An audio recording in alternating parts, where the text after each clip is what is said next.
خۆشەویستەکانم وەکو ئاگادارن لە دەستگاکانی ڕاگەیاندنەوە هەمووتان بیستوتانە کە چی بە مسلمانانی بۆرما ئەکرێ لە ڕاستیە تاوانێکی زۆر گەورەیان دەرحەقەکرێ چەندەها ساڵە ئەو تاوانە ئەکرێ چەندەها ساڵە تەنانەت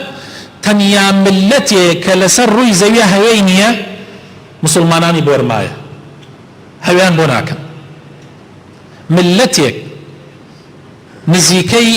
600-700 ساڵە لە خاکێکە ئاژێن لە وڵاتێکە ئاژێن یعنی ئەمە هەر وەکو ئەوەی کە معلومە و کە خۆشیان دانی پێیانن چەند سەد ساڵە لە وڵاتە ئەژێن تا ئێستا حەسابی هاوڵاتیەکی وەکو بڵێ دەرەجە 2 دەرەجە 3 و بگرە ئێستا ئەیان کوژن و ئەیان بڕن و ئەیان سووتێنن بە چاوی ڕسمیانەگرن تەسویریانەکەن کاتێ زەلامێ گەنجێ دێنن گەنجێکی جوان یان ئافرەتێکیان مناڵێ بە تەور بەر ئەبنە دەست و قاچی ئەی بڕنەوە بە بەرچاوی هەموو دنیاوە ئەسووتێنرێ ئاگرەکرێتەوە فرادرێن ناو ئاگرەکە و لە هەموو لایەکەوە لیانەدەن و تعدایان لێکن تاوەکو ئەسووتێنرێن ئەبن بە زوڵخاڵ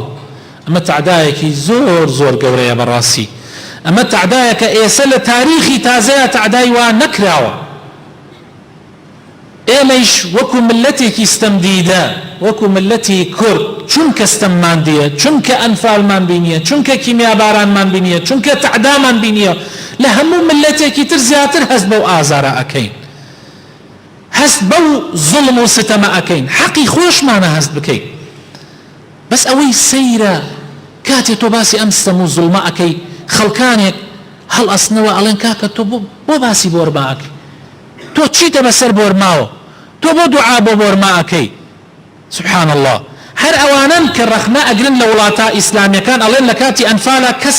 باسی ئێمەی نەکرد هەر ئەوانە خۆیانەوە ئەڵێن لە کاتی کیمیابارانە کەس باسی کوردی نەکرد بە شەرتی لەو کاتە ئیعلامۆک ئێستا نەبوو فەیسبوک نەبوو قەناتی فەزایی و کەناڵە ئاسمانەکان نەبوو کاشتەکان بڵاو بکرێتەوە بەڵام هەر ئەوانن کە گلەیی ئەکەن ئێستا کاتی ئەبینن ملەتێک بەبەرچاوی هەموو دنیاوە بەبەرچاوی ئومەم متحیدەوە بەبەرچاوی مەجلیسی ئەمنەوە قڕان ئەکرێن ئەبڕێن ئەسووتێنرێن ئەکوژرێن مناڵ ژن گەورە دەربەدەر ئەکرێن کاتێک تۆ باسیەکەی ئەڵێ بۆ باسیەکەی ئەم پێی ناخۆشە باس بکرێن بەڵام لەولا شەوە گلەی ئەکا ئێمە بۆ باس نەکرێن ئەبێ ئەو کەسانە وا گلەی ئەکەن لە وڵاتانی تر یەکەم کەس خۆیان باسی زوڵم و ستەمی هەر ملەتێکە زوڵم و ستەمی لێکرێ ئەبێ باس بکرێت براينا بيغمري خوا صلى الله عليه وسلم أفرمي من لم يهتم بأمر المسلمين فليس منهم هر كسي اهتمام وقرنجيب بكاروباري مسلمانان نادا لأوان نيه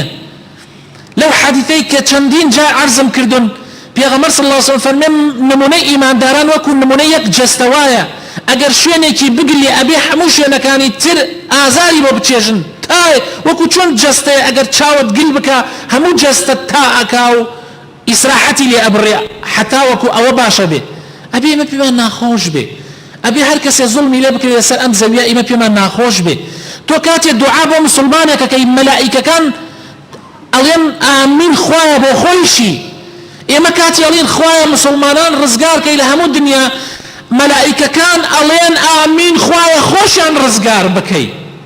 ئێمە بۆ خۆمان ئەگرین ئێمە بۆ واگرین کە ئەمڕۆ دنیا ئاوایە سبەی ئەگەر خوا پەنامان بدا ئەم ملەتەی ئێمەش ستەمی لێ بکرێ ئاوا ئەشاررێتەوە ئاوا باس ناکرێ حتا بتوانن بەکارمان ئەهێنن دش بە داعش دش بە فلان دش بە فیسان ترسی ئەوەمانەیە بەیانی ئەگەر ئێمە داوای حەقی خۆمان بکەین داوای مافی خۆمان بکەین بێ کەس بێ کوش